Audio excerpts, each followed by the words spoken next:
Corps à corps. Corps à corps. Et donc, faut-il vous rappeler cette victoire triomphante à l'élection présidentielle? Donald Trump s'apprête donc maintenant à reprendre les rênes du pays avec une équipe renouvelée à ses côtés. On va citer juste les 3 premiers noms de cette équipe. Évidemment, le prochain vice-président, J.D. Vance. Elon Musk, qui a été nommé, c'est confirmé ce matin, à la tête d'un ministère de l'efficacité gouvernementale. On parlait d'efficacité gouvernementale en France. Voilà, ça peut nous inspirer. Et puis, la troisième figure, c'est évidemment Robert Kennedy Jr., que nous suivons depuis longtemps sur Toxin, vous le savez, neveu de l'ancien président John Fitzgerald Kennedy. Et donc, Donald Trump s'est engagé à lui confier un rôle important, après qu'il se soit retiré de la course présidentielle en sa faveur. Il lui a dit, et je vous rappelle, éclate-toi tant que tu ne touches pas au pétrole. On écoute ce rapide extrait. Où les Américains ont repris le contrôle de leur pays. Une dernière chose, au nom de ce formidable groupe de personnes, des personnes qui travaillent dur, de formidables personnes, on peut rajouter quelques noms. Robert Kennedy Jr., qui va nous aider à redonner la santé à l'Amérique.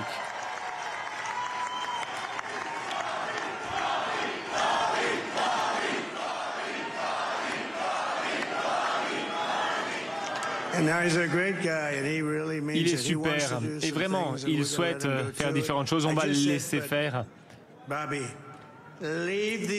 Bobby, tu me laisses le pétrole. On s'occupe du pétrole. On a plus de pétrole que tous les autres pays du monde, plus que l'Arabie Saoudite, on en a plus que la Russie. Alors Bobby, ne touche pas au pétrole. Mais à part le pétrole, fais ce que tu veux, éclate-toi. Voilà, par le pétrole, éclate-toi.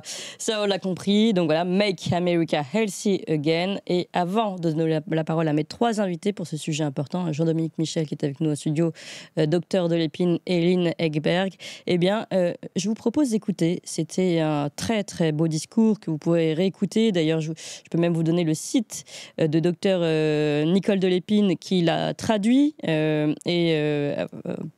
l'écrit, retranscrit. Et puis, il y a la traduction en français que vous pouvez retrouver sur son site docteur de l'Épine, nicoledelepine.fr.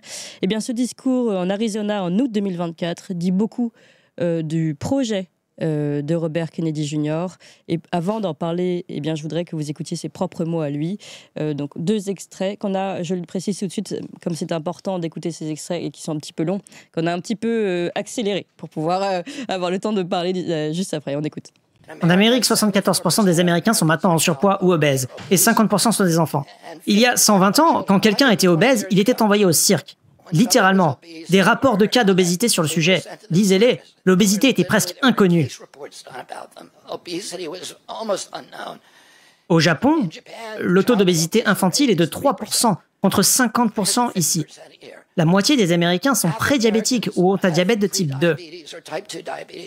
Quand mon oncle était président et que j'étais enfant, le diabète juvénile était effectivement inexistant. Un pédiatre typique voyait un cas de diabète pendant toute sa carrière, une carrière de 40 ou 50 ans. Aujourd'hui, un enfant sur 3 qui franchit la porte de son cabinet est diabétique ou prédiabétique. Et le trouble mitochondrial qui cause le diabète cause également la maladie d'Alzheimer, qui est maintenant classée comme diabète. Et coûte à ce pays plus que notre budget militaire chaque année.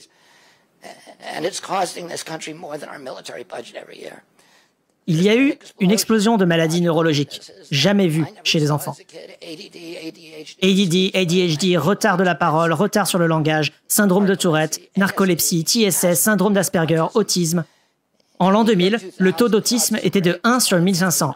Maintenant, le taux d'autisme chez les enfants est de 1 sur 36, selon le CDC, à l'échelle nationale. Et personne n'en parle. Un enfant sur 22 en Californie est autiste. Et c'est une crise. 77% de nos enfants sont trop handicapés pour servir dans l'armée américaine.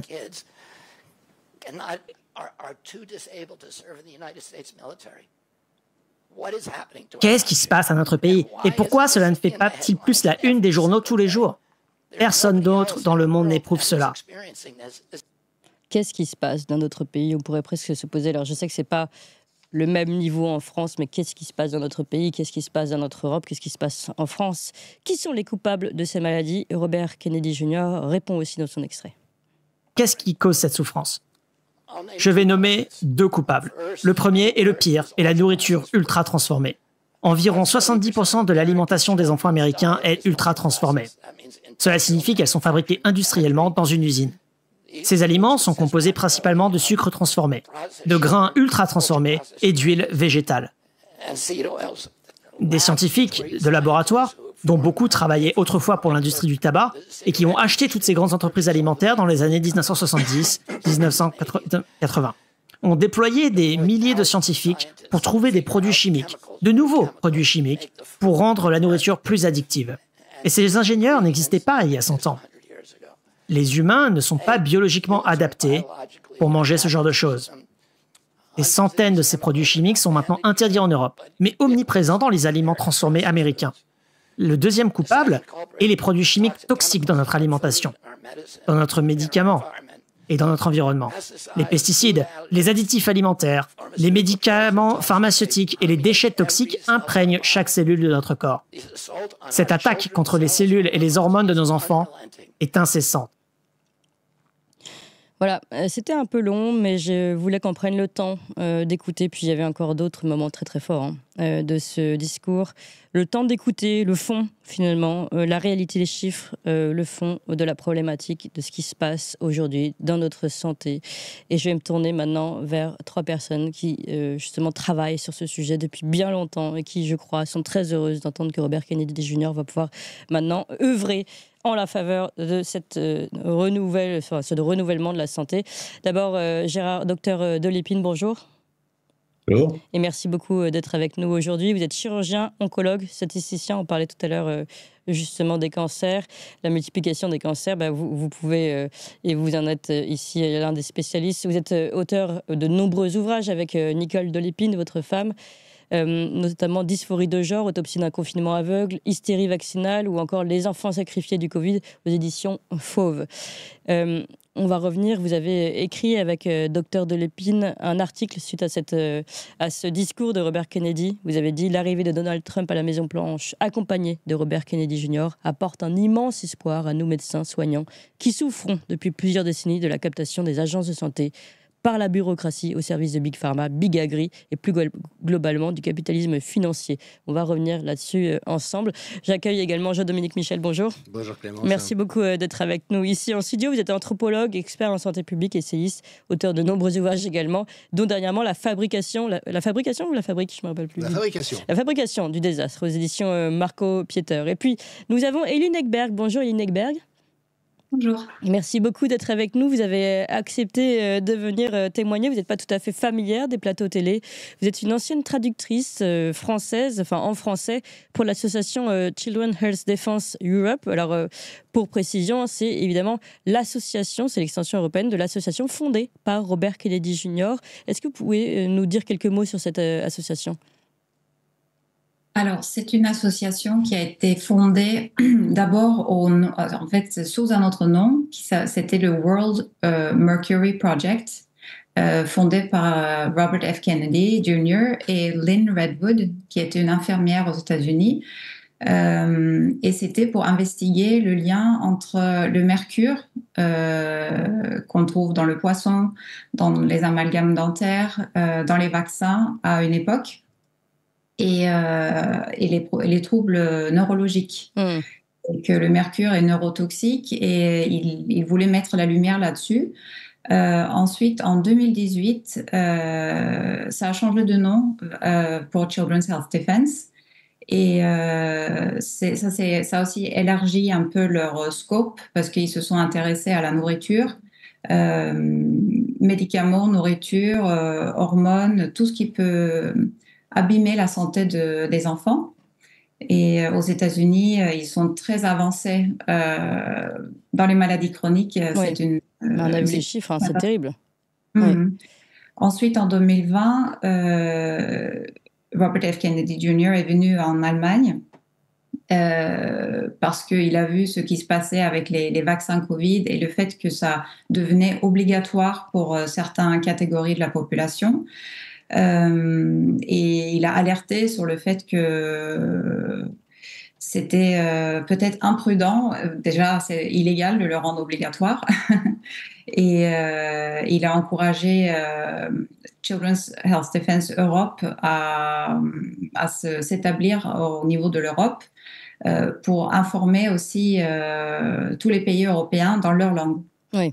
Voilà, et mener son combat, un combat local évidemment. Donc on l'a compris, tout ça c'était pour la santé, notamment la santé des enfants. Et Lynn Ekberg, c'est aussi en tant que mère de famille que vous avez souhaité témoigner aujourd'hui, parce que pour vous, vous me l'avez dit dans la préparation de cette émission, eh bien ici, l'arrivée de Robert Kennedy Jr. vous apporte un grand espoir pour votre famille, pour vos enfants. Oui, je pense que, en fait, moi, je me suis tournée vers Children's Health Defense en 2020, justement parce que je m'intéressais aux effets néfastes du masque pour les enfants, parce que ça me touchait personnellement et mes enfants à l'école. Et ils avaient beaucoup de bons articles scientifiques qui expliquaient pourquoi le masque est dangereux. Et c'est à partir de là que j'ai commencé à les suivre.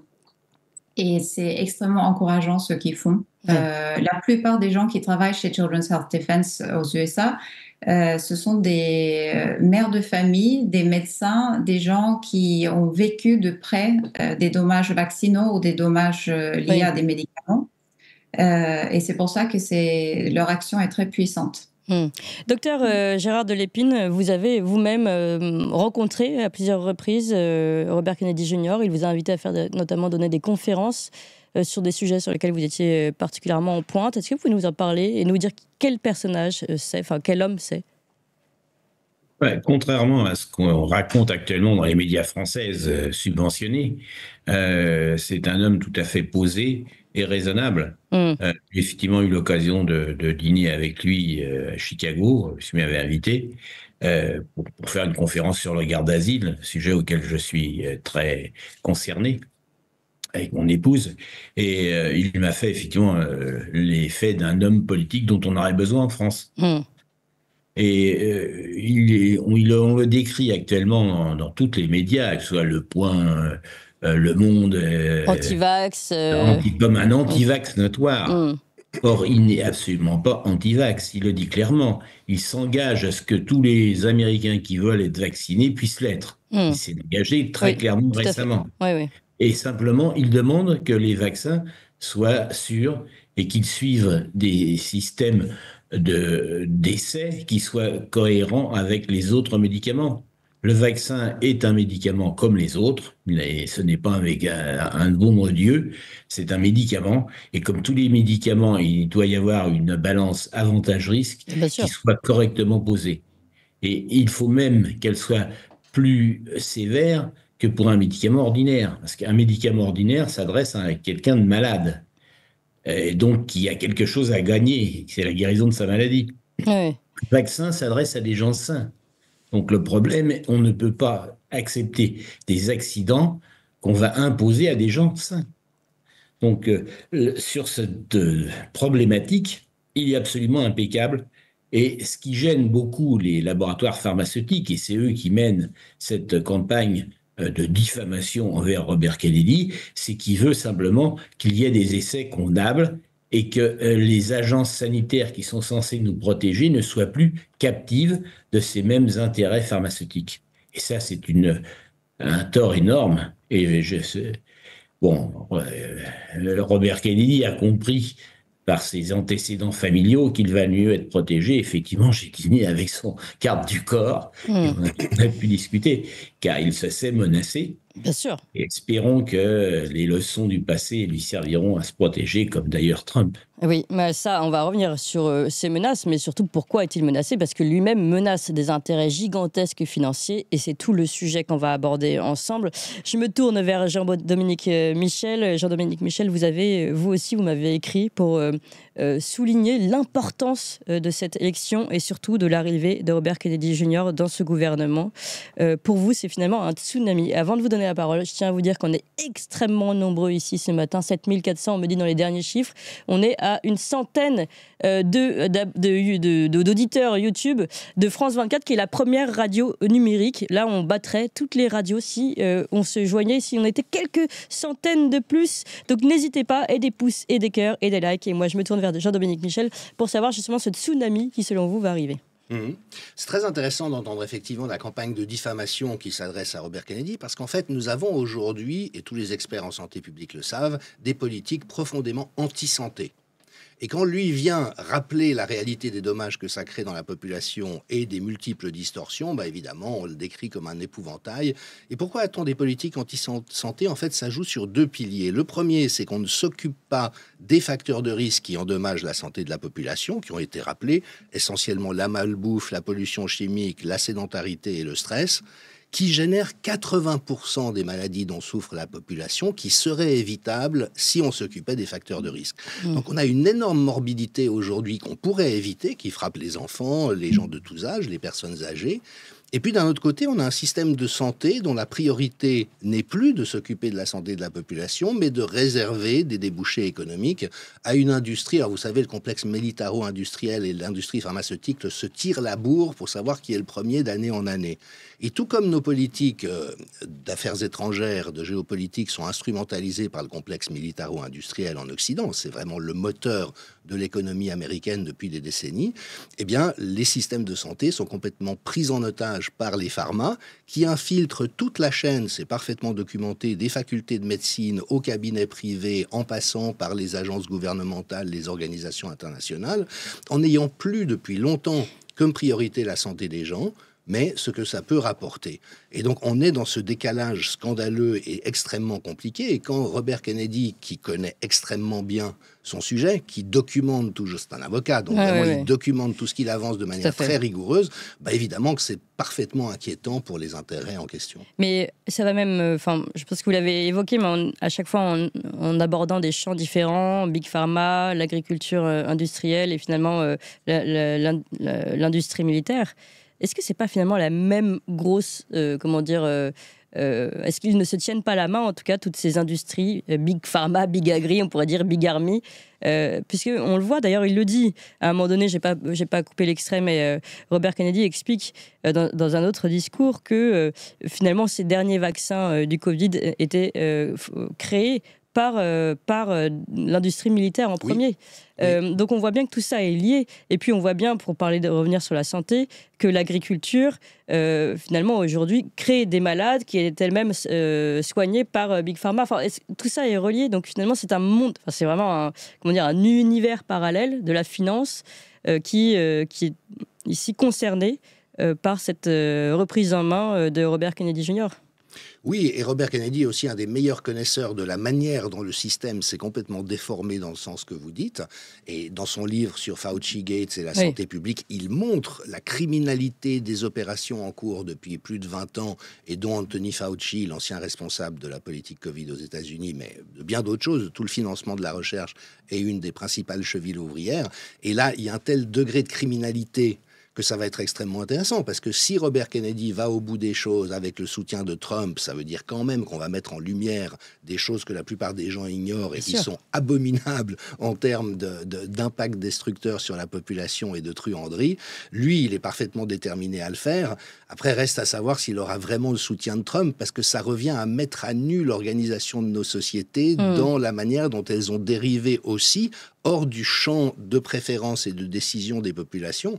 Il n'y a plus de démocratie depuis certaines décennies. Vous le savez bien, en France, à la suite de la votation sur le traité européen de 2005, on ne respecte plus la volonté des populations. Les grands pouvoirs captent toutes les sources de revenus en appauvrissant de plus en plus les populations.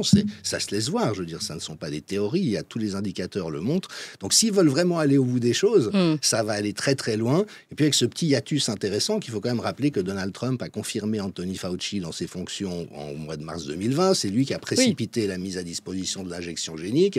Est-ce qu'il saura se remettre en cause en reconnaissant qu'il a cautionné des criminels et laissé se dérouler une opération parfaitement anormale? C'est aussi là où ça se joue. Oui, peut-être qu'en ayant choisi Robert Kennedy Jr., c'est déjà en soi une réponse. Mais à ce sujet, docteur Delépine, Gérard Delépine, qu'en pensez-vous? Est-ce que le chantier est immense, si on va jusqu'au fond jusqu'au bout des choses. Jusqu'où pourra-t-il aller, à votre avis? Et puis, est-ce que Donald Trump est capable de se remettre en question? Je ne prétends pas être un prophète. Et tous ceux qui le prétendent se trompent en général, hein. Je pense que les instituts de sondage, qui sont les prophètes désignés, ont montré leurs limites. Et moi, je ne suis pas un institut de sondage, donc je ne sais pas. Ce dont je suis certain, c'est que Robert Kennedy fera tout ce qu'il peut pour atteindre ses buts. Oui. Alors, il a une bonne connaissance du milieu. Il a quand même un soutien très net et très déclaré de Trump. Donc, on peut espérer qu'il fera une grande partie du job. Comme vous, tout à l'heure, et comme vous avez écrit dans cet article, cette bureaucratie au service de Big Pharma, Big Agri et plus globalement du capitalisme financier, on commençait à en parler avec Jean-Dominique Michel. Je vous voyais hocher de la tête. Est-ce que vous pouvez revenir aussi sur cette alliance, finalement, cette nouvelle alliance entre le capitalisme... Enfin, nouvelle, on va dire... cette alliance peu connue entre le capitalisme financier, Big Pharma, Big Agri, enfin toutes ces... Et même Big Army, si on peut dire ça comme ça. Bon, il est clair que depuis la mondialisation, les laboratoires qui avant avaient des dimensions essentiellement nationales et qui avaient juste à convaincre leur agence nationale, se sont réduits comme peau de chagrin, se sont tous concentrés, excusez-moi, et donc ont donné naissance à des monstres. Sept grands laboratoires pharmaceutiques distribuent environ 90% des médicaments dans le monde. Donc certains ont des budgets qui dépassent le budget de nombreux États. Donc ils ont une puissance financière colossale. Et cette puissance financière, ils ne l'utilisent pas à fabriquer des médicaments. La plupart, prenons l'exemple des vaccins Covid, ils n'ont pas été créés par les laboratoires que les ont vendus, mais uniquement par des petites unités qu'ils ont rachetées. Donc, quand ils pleurent sur les dépenses invraisemblables de la recherche, tout ça, c'est du pipeau. Ce sont des mensonges. Donc, ils utilisent leur manne financière colossale à corrompre. Oui. Et ils corrompent nos députés. J'en ai des exemples très clairs que je ne nommerai pas, au plus haut niveau, simplement par les responsables financiers sans les nommer, des vous partis. pouvez nous expliquer un peu le fonctionnement, peut-être? Comment le fonctionnement? Un parti a besoin d'argent. Parce que vous avez un contributeur qui vous propose de grandes sommes pour vous aider à faire triompher vos idées, vous acceptez, même si ce contributeur est un laboratoire pharmaceutique. Bon, donc ça touche nos députés, mais aussi nos fonctionnaires. La corruption de nos fonctionnaires, malheureusement, c'est une réalité qu'on voit au travers du problème de la drogue en France, mais qui existe parfaitement en santé. N'oublions pas que les médicaments, les marchands de médicaments aux États-Unis s'appellent des drug dealers. La proximité est vraiment la même. Et ce qui est plus grave, c'est qu'ils ont acheté, corrompu les agences de santé. Alors, le système des agences de santé qui sont chargées officiellement, qui ont été créées pour protéger la population, est très clair.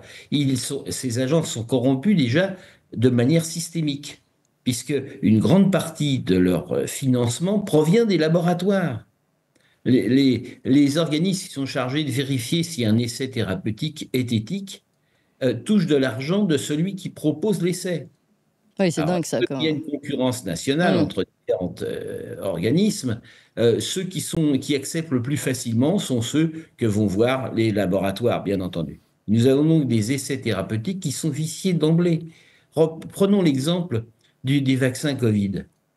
Comment des gens scientifiques normaux auraient pu accepter qu'un vaccin supposé empêcher une maladie n'étudie pas la maladie, mais se contente de faire une sérologie?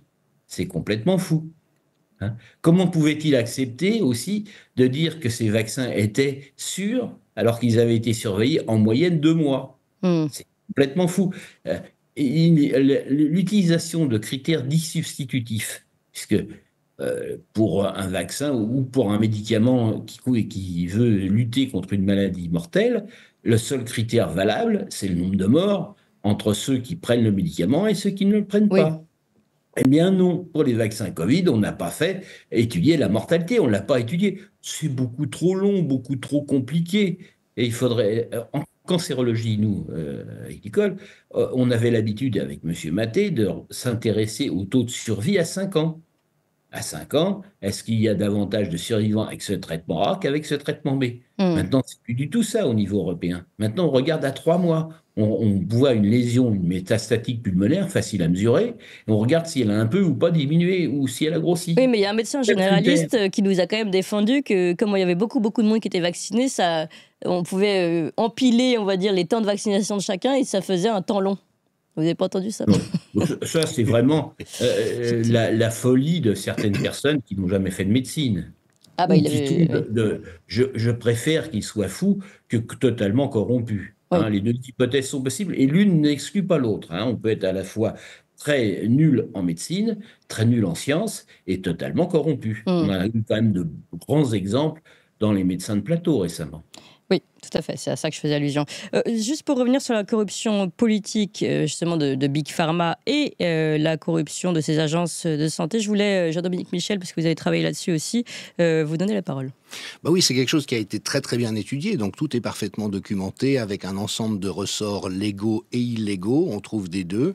Je rappelle que le centre d'éthique SAFRA de l'université de Harvard a consacré 3 ans à cette question, en montrant que toute la chaîne de la médecine, des facultés de médecine au cabinet, en passant par les agences gouvernementales, est corrompue de manière systémique. Ça ne veut pas dire forcément qu'il y a de l'argent qui est donné sous la table, il y en a aussi, mais ça veut dire que tout est fait pour convaincre les différents acteurs que des inconduites, voire des crimes, sont acceptables. Et notamment avec toute une propagande dirigée vers les médecins eux-mêmes, pour leur permettre d'être confortables avec ce à quoi ils participent, avec des principes vertueux. On l'a beaucoup vu dans la crise Covid. Peut-être qu'on ne donne pas une information parfaitement transparente aux patients, mais il faut absolument lutter contre la maladie, éviter l'engorgement des hôpitaux, blablabla. Donc on crée des argumentaires. Et vous savez qu'il y a un rapport qui vient d'être diffusé par la Chambre des représentants aux États-Unis qui montre comment l'administration Biden a investi plus d'1 milliard de dollars et engagé une boîte de propagande pour mentir sur la science, pour faire paniquer la population, ce qui est totalement contraire à toutes les règles, et en quelque sorte banaliser toutes ces réponses. Donc il y a un champ de force extrêmement construit, on connaît, là encore, tout est su, je veux dire, la connaissance a été mise sur la table, et ce qui est remarquable, c'est que nos autorités ne s'en préoccupent pas pour un ensemble de raisons. Et puis effectivement, avec des systèmes de corruption très basiques, il faut savoir qu'aux États-Unis, vous ne pouvez pas être élu au Sénat ou à la Chambre des représentants sans disposer d'un trésor de campagne, et les pharmas sont parmi les principaux donateurs, donc je pense quand même que le programme de Robert Kennedy va se heurter au niveau des deux chambres au fait que la plupart des parlementaires aujourd'hui sont arrosés par Big Pharma et que leur élection dépend de l'argent qu'ils touchent de Big Pharma. Et puis le système de pantouflage. C'est pour ça qu'il resterait conseiller d'ailleurs, et pas membre du gouvernement, comme ça on ne pourrait pas l'éjecter au moment du vote de confirmation. Tout à fait. Alors je me tourne vers Eline Ekberg, même question, est-ce que vous considérez que, quel va être le chantier et que va pouvoir mettre en place Robert Kennedy Jr. après ces belles annonces et ce discours que nous avons entendu? Alors, mon espoir, en tout cas, ça serait un renouvellement de l'agriculture, c'est-à-dire que subventionner les bons agriculteurs plutôt que les gros industriels, travailler sur les pesticides pour les limiter, les OGM aussi à surveiller et à faire plus de recherches parce qu'on n'est pas du tout sûr que ça soit très, très bien, les OGM. Et après, je pense faire plus de science autour des vaccins et autour des médicaments, c'est-à-dire exiger une meilleure transparence, des plus longues études et prendre les choses au sérieux. Aussi investiguer les dommages vaccinaux parce que pourquoi certaines personnes tombent malades ou tombent dans l'autisme après un vaccin et d'autres non. C'est des questions qui se posent sur la génétique, sur l'âge à laquelle on donne un vaccin, et jusque-là, ces études n'ont pas été faites, pas suffisamment. Et là, vous avez entendu dans l'extrait du discours qu'on a pu entendre de Robert Kennedy Jr., il disait sur l'autisme, on était sur 1 sur 1500 dans les années 2000 et aujourd'hui 1 sur 36. On a une véritable multiplication des cas autistiques. Alors, je pense qu'il s'arrête aux États-Unis, mais tout de même, ça reste très, très important. Et c'est la question qu'il pose, mais pourquoi personne n'en parle? Qu'est-ce qui se passe dans notre pays? Et évidemment, on sait derrière, il explique dans la suite que je vous ai fait écouter, produits chimiques, produits agrochimiques, alimentation transformée, pesticides et toutes ces choses-là qu'il va falloir en effet retravailler, interroger. Et donc avec un très très vaste chantier et également donc une mise en danger. Est-ce qu'on parlait de la mise en danger? Est-ce que vous aussi, Hélène Ekberg, vous pensez que là, il va être plus en danger que jamais, Robert Kennedy Jr.? Je l'espère pas. J'ai l'impression que... Oui, je trouve qu'il est d'un rare courage d'être dans la situation dans laquelle il est, mais je sais que c'est quelqu'un qui est très croyant et qui a traversé beaucoup de choses difficiles. Oui. On a perdu Dr Delépine.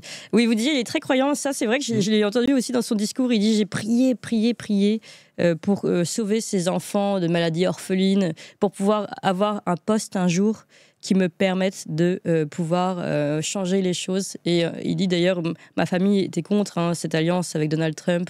Je ne le fais pas de gaieté de cœur, mais il le fallait au nom de ses enfants. Et on sent qu'il est porté par quelque chose presque qui le dépasse, là, Hélène Ekberg. Oui, moi je pense qu'il est porté par quelque chose qui le dépasse, qui est plus important que lui. Oui. Et, bon, il le dit dans de nombreuses interviews que c'est pas une possibilité d'abandonner sa mission. Oui, on va voir jusqu'où il peut aller. Jean-Dominique Michel, justement, par rapport à cette mission immense, les freins, mais aussi justement cette forme de destinée qu'il a et qu'il pense, ce devoir qu'il pense avoir vis-à-vis des enfants. Oui, très clairement, mais qui est aussi un devoir d'honnêteté élémentaire. Vous savez qui est le principal propriétaire de terres agricoles aux États-Unis aujourd'hui? Bill Gates, qui promeut l'agriculture OGM, qui veut modifier le climat en envoyant des particules dans l'air, qui veut réformer notre alimentation. Et vous vous souvenez, les médias très mainstream, Die Welt et Politico se sont posé la question, mais qui a déterminé la politique mondiale face au Covid? La réponse, c'est Bill Gates, qui n'a aucune compétence en la matière, qui a fait un deal avec Fauci, le très criminel responsable de la politique américaine de santé jusqu'à il y a peu, dans les années 2000, pour s'octroyer un blanchiment de réputation. Bill Gates avait une réputation exécrable, c'est un grand pirate qui a à peu près tout piqué à Apple, avec des business models. Alors, c'est quoi un blanchiment de réputation? C'est quelque chose que les Rockefeller avaient commencé à l'époque. Le père Rockefeller avait fait tirer sur là une foule de grévistes qui évidemment avaient porté un petit peu ombrage à sa réputation, et il a mandaté un cabinet de conseil qui lui a conseillé de faire de la pseudo-philanthropie pour se racheter une réputation. Pourquoi pseudo-philanthropie? Parce qu'en fait, c'est une philanthropie qui est tellement intéressée que les retours sur investissement sont massifs. Oui. Et Gates le dit, pour chaque dollar qu'il investit à titre philanthropique dans la santé, il retire $40 en retour. Est-ce qu'on peut faire un petit point, juste un petit arrêt sur cette philanthropie? Parce que d'ailleurs, c'est encore un point qu'explique Robert Kennedy Jr. Il dit, il donne des exemples, il dit il y a des vaccins, notamment le vaccin DTP que nous avons arrêté, nous, aux États-Unis, depuis une quarantaine d'années. Enfin, je ne connais plus les chiffres exacts. Mais en Europe, ceux-ci ont été arrêtés également. Mais on les distribue en Afrique, soi-disant philanthropiquement, soi-disant c'est du don, c'est pour le bien d'autrui, etc. Et on s'est rendu compte que ces filles, notamment, je crois qui avaient été vaccinées, tombaient malades et mouraient malheureusement plusieurs années plus tard. Et c'est que beaucoup plus tard, et grâce au travail de Robert Kennedy Jr., qu'ils se sont rendus compte qu'il y avait un lien entre ces morts et puis cette vaccination offerte. C'est ce que Peter Abbey, qui est un grand anthropologue et médecin, a découvert en Afrique, c'est que les enfants vaccinés avaient un taux de mortalité 10 fois plus important que les enfants non vaccinés, pour quelque chose qui est censé les protéger. Et donc, il a tout de suite remonté ça à l'OMS, qui s'est dit intéressé dans un premier temps. Ce sont des données qu'ils font considérer, et depuis, plus rien. Et au fond, c'est vrai qu'on traite Robert Kennedy d'antivax, mais lui, tout ce qu'il veut, c'est que les données soient transparentes et accessibles, et puis qu'on assainisse la science, qui est devenue extrêmement toxique. Juste pour terminer sur Bill Gates, vous aurez probablement vu passer le post de Candace Owens, la journaliste américaine, qui disait « Je ne suis pas d'accord avec la plupart des gens, je suis quelqu'un de compassionnel, je propose qu'on renonce à la peine de mort pour Bill Gates et qu'on fasse un deal avec lui pour une prison à vie qui correspond correspondrait à la gravité de ses crimes sous une forme atténuée. Et puis, comme on est compatissant, on va aussi s'occuper de sa santé en vérifiant qu'il ait le programme vaccinal complet. Donc, sien. Oui, donc. mais là, il y a vraiment un énorme lézard. C'est-à-dire que Gates, qui de mèche avec le World Economic Forum, a colonisé l'OMS. Ça a donné la tonalité de toutes les politiques de santé dans tous nos différents pays par cabinet de conseil interposé. Donc, si on veut aller au bout de l'affaire, c'est ça qu'il faut démasquer, c'est ça qu'il faut faire tomber. Y arrivera-t-on? C'est quand même intéressant de voir comme Zuckerberg, Gates et Bezos montrent patte blanche avec Trump maintenant. Zuckerberg regrette d'avoir appliqué la censure que voulait la Maison-Blanche. Oui. Bezos aussi. Il y a eu des Gates changements dit collaborons pour l'avenir de l'humanité. Mais comment vous voulez collaborer avec des criminels pareils? Donc ça sera très intéressant de voir sur quoi ça débouche. Il y a eu des retournements de veste, évidemment. Comme le dit la chanson, je retourne ma veste. Alors, docteur Delempine, pareil sur ce chantier. À votre avis, quel ouvrage va-t-il pouvoir aborder en premier et comment faire aussi pour s'en prendre aux agences de santé, au capitalisme, au Big Agri, Big Pharma? Est-ce que c'est faisable même pour un gouvernement aussi puissant soit-il? Le président des États-Unis a quand même des pouvoirs que n'ont pas les Européens. Et surtout lorsqu'il a à la fois la majorité au Sénat et vraisemblablement à la Chambre des représentants. Et à la juridiction suprême, à la Cour suprême des États-Unis.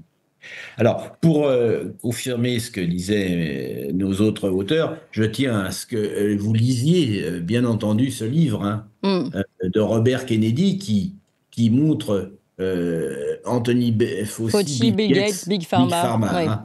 C'est vraiment l'ouvrage absolument à lire. Et vous aurez le détail de tout ce qu'il donne et surtout l'argumentation précise avec un nombre de références qui dépasse celles que nous, on met dans nos livres avec Nicole. C'est considérable et c'est vraiment un immense travail. Donc, et là-dessus, les choses à faire, c'est quand même... moi, je vais assez loin. J'ai écrit récemment que le budget de la France pourrait être facilement assaini en supprimant au moins la moitié des agences. Agences générales. Et pour les agences de santé, je suis beaucoup plus sévère, c'est toutes les agences de santé. La première type, c'est l'agence régionale de santé. Ces agences régionales ont été créées pour à la fois améliorer l'état du système français sanitaire et pour diminuer leurs coûts.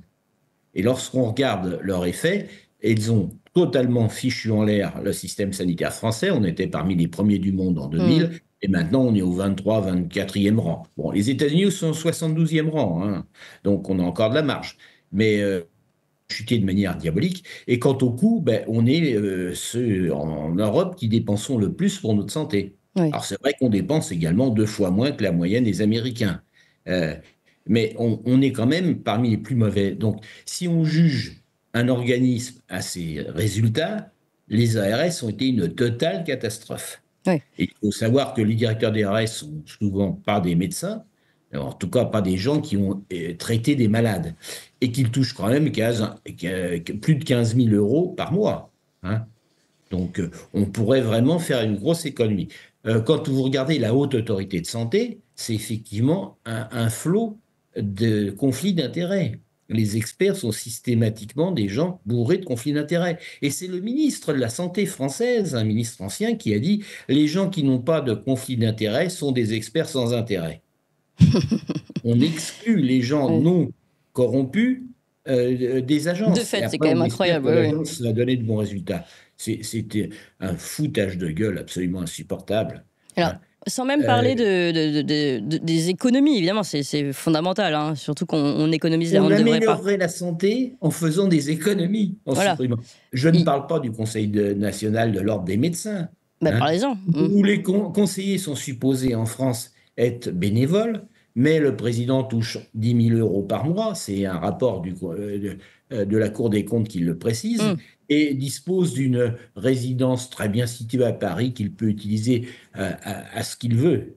Et ces gens-là, bien entendu, poursuivent les médecins, non pas parce qu'ils ont donné des torts aux malades, mais parce qu'ils vont contre l'avis du gouvernement, parce qu'ils osent exprimer une opinion. Une autorité, une forme d'ordre politique, donc, finalement, politisé. On devrait enlever au minimum, moi je ne suis pas contre l'ordre en tant qu'existence, qu'est-ce qu'un organisme de réflexion qu'il vive uniquement des dons que lui donnent les gens qui veulent y participer, pourquoi pas, mais qu'il ait un pouvoir juridictionnel c'est absolument scandaleux. La justice en France doit être donnée au nom du peuple français et en public toujours. Bien sûr. Donc ça, bon, c'est quelques pistes pour des économies. Et je dis bien, ces économies en plus serviraient à la santé des Français. Oui. Et je rejoins ce qui a été dit. Il faut arrêter de nous administrer. Ou bien nous sommes des êtres adultes capables de choisir ce qui est bon pour notre corps ou pas. Donc si le gouvernement pense que tel produit est bon, il a le droit. Il peut même en faire la publicité. D'ailleurs, il s'en prive pas, oui. La télévision. Mais qu'il nous laisse choisir ce qu'on s'injecte. Notre libre arbitre. Hein? Oui. Et justement, en parlant de libre arbitre, et pour conclure, je vais conclure avec vous, docteur Delépine. Vous parliez donc de ces économies qu'on pourrait faire de ces agences de santé qui sont aujourd'hui au service de Big Pharma, nuisibles, et du gouvernement, enfin d'une certaine politique. Et puis, autre chose, vous disiez que ce serait aussi retrouver un espoir en tant que médecin, en tant que soignant, et même une liberté. Est-ce que vous pouvez nous en parler aussi de peut-être de ce que vous avez vécu, de ce qu'ont vécu les médecins qui n'allaient pas dans le sens du gouvernement et qui ont voulu interroger certains vaccins, qui ont voulu interroger certains intérêts pharmaceutiques? Ah bah là c'est grave. Avec mon épouse, on a la chance, en quelque sorte, d'avoir été ressenti comme dissident depuis très longtemps, depuis 30-35 ans. Depuis 30-35 ans, on est donc en butte à la mafia médicale. Ça nous a forgé une certaine solidité et également une méfiance renforcée, car on les voyait venir. Et je dois dire que j'ai été très triste de voir certains martyrs médecins ils ont dit « je suis contre la vaccination, je ne me vaccinerai pas et puis je donnerai tel traitement ». On pouvait le faire, il ne fallait pas le dire. Il ne fallait pas le dire comme cela. Hein. Il y avait moyen pour un médecin d'échapper en étant malhonnête. Donc en étant malhonnête, mais pour le bien des autres. Hein. Ils ont oublié la résistance. Mon beau-père était dans la résistance française, c'était un des fondateurs de la sécurité sociale, M. Guignard. Oui. Et les premières choses que faisaient les résistants, c'était de se faire des faux papiers. Et là, on a eu toute une série de martyrs médicaux qui ont refusé les faux papiers. C'était très bien, c'était de l'éthique. Personnellement, je n'ai jamais fait de faux certificat de ma vie. Mais je pense que si j'avais été en exercice à ce moment-là, j'aurais fait un faux certificat pour moi. Pour pouvoir rester en place. Pour rester en place et rendre service aux autres. Bien sûr. C'est pas pour rester en place. Bien sûr, bien sûr. Non, mais j'ai bien compris, rester en place et faire ce que vous avez à faire. Pour se rendre compte, par exemple, de la nocivité de l'ARS, puisqu'on j'en avais parlé un petit peu tout à l'heure, j'ai été un des promoteurs de la non-amputation des malades atteints de cancer des membres. J'ai d'abord été attaqué par le Conseil de l'Ordre, qui disait que c'était une méthode non évaluée. Et j'étais prêt d'être interdit à vie au moment où, heureusement, le ministère de la Santé américaine a sorti un opuscule qui était un audit qui disait exactement ce que je disais. Donc là, le Conseil de l'Ordre a passé l'éponge, entre guillemets. A passé l'éponge très rapidement. C'est dingue. Ça allait mal. Après, ils m'ont encore embêté 2-3 fois et à chaque fois, ils ont perdu. Mais le fait qu'ils puissent, comme cela, aller contre la science, parce que ce que j'ai appris, c'est qu'on n'a pas le droit d'inventer en médecine quand on est français. C'est absolument diabolique. Et après, on se demande pourquoi on est à la remorque des États-Unis. Non, pas quand on est français, quand on va contre les intérêts. Non, quand on est français. Quand je disais ça ne sert à rien d'amputer les membres des gens atteints de cancer, il suffit d'enlever correctement leur tumeur, je n'allais pas contre les intérêts des laboratoires à ce moment-là. Mais j'allais contre les habitudes du plus grand nombre. Et là, j'étais tombé sur des gens des investis des confrères qui regardaient l'affaire et qui étaient de bonne foi. Mais ce qu'ils me reprochaient, c'est que la question qu'ils m'ont posée et qui devait me condamner à mort, c'était « est-ce que quelqu'un d'autre l'a dit ?» Et à l'époque, il n'y avait pas Internet. J'ai dit « ben non, c'était en 86. Non, à ma connaissance, personne ne l'a dit. » Et là, j'étais condamné. De la même manière qu'ils ont voulu condamner notre infectiologue de Marseille. Parce que les autres l'avaient pas dit. Professeur Raoult, oui. C'est la démarche totalement contraire à la science. Allez, docteur Delépine, on arrive à la fin de cette émission. Un mot à chacun, donc espoir, en tout cas, Jean-Dominique Michel.